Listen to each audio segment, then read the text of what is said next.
કરવાના બંધ થઈ જવા જોઈએ, તો જ દેવાત બાપાને સાચા પ્રસ્થાપિત કર્યા, બાકી ખાલી મૂર્તિ જ પધરાવી છે. અને બહેનોની તમારે ખાસ સહમતિ જોશે કે બહેનો, હું એમ જ કહું, તમે અહીંયા બેઠા એ કોઈ કરતા જ નથી આવું કંઈ, કારણ કે એ જ અહીંયા આવીને શાંતિથી બેસી શકે.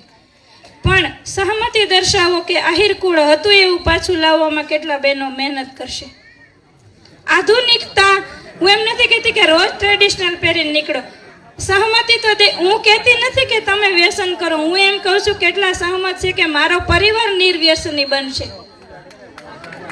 મારો પરિવાર નિર્વ્યસની બનશે, એના માટે હું મહેનત કરીશ. જેટલા પણ ભાઈઓ અહીંયા બેઠા છે એ બધાએ જોયા છે, હું તમને નથી ઓળખતી પણ આ બધા તો ઓળખ્યું જ છે.